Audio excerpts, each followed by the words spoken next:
Well, let's take this conversation further, and we're joined now by the Committee to Protect Journalists. Its CEO is Jodie Ginsberg, who talks to us from New York tonight. Jodie, good evening to you, our time. Good to have you with us. Can I start with a question about the stats that you are aware of? At the beginning, I quoted a United Nations figure of the number of Palestinian journalists that were killed in Gaza, and that figure stood at 242. What do you know from your end? So all organisations have different ways of calculating these kinds of things. What we've been able to determine at the Committee to Protect Journalists, and we do our own research in-house on this, is that at least 192 journalists have been killed since the start of the war. 184 of those are Palestinians killed by Israel. This makes it the deadliest conflict for journalists that CPJ has ever documented, and we've been doing this work for more than 3 decades. And then Anas Sharif has become a rallying cry, once again reminding the international community about the targeting of journalists. In July, in the month of July, the Committee to Protect Journalists issued a statement calling for his protection. What were you seeing at the time? What is it that worried you at that time about his safety? Well, what we saw at the time was a clear smear campaign against Anas al-Sharif by the Israeli military. And that followed Anas al-Sharif's coverage of the starvation being experienced by Gazan people. It wasn't the first time we'd seen this smear from the Israelis, where they accuse him of being a terrorist without providing any credible evidence.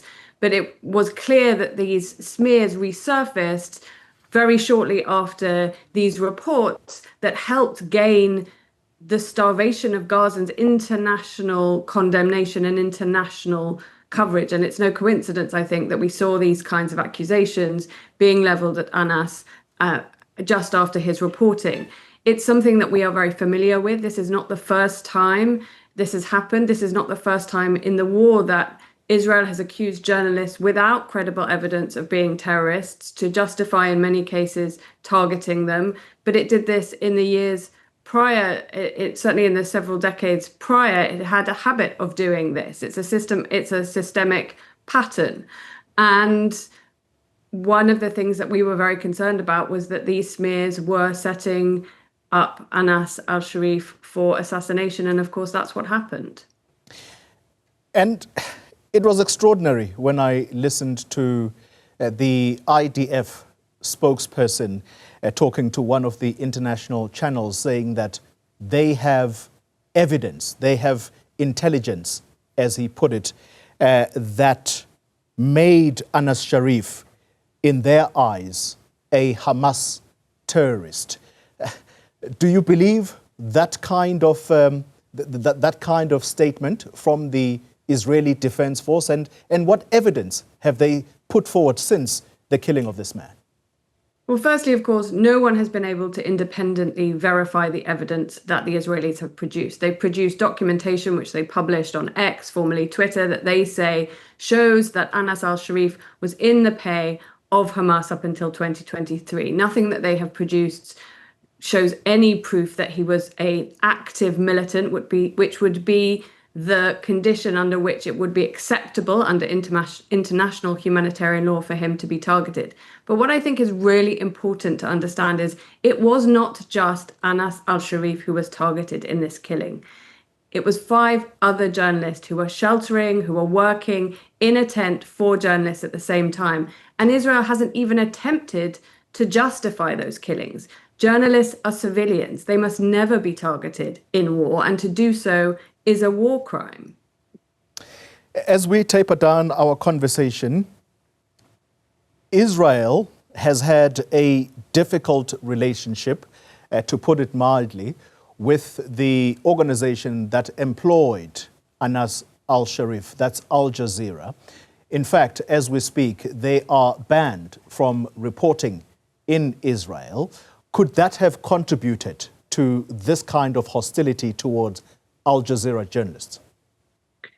Certainly, Israel has long alleged that Al Jazeera has Hamas sympathies, that it has individuals who are working for it, whom it alleges is in the employ of Hamas.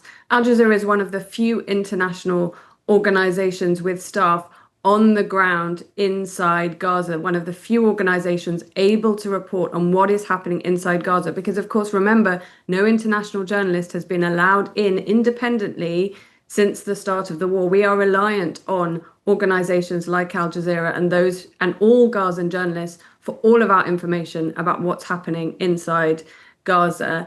And we must push back strongly and firmly against these attempts to silence those journalists. Finally, the world is now fully aware, not that they would not have been aware, because this has been reported on from the early beginnings of this war.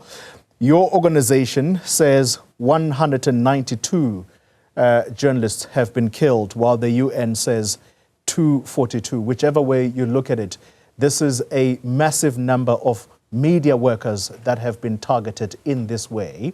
How do they get justice?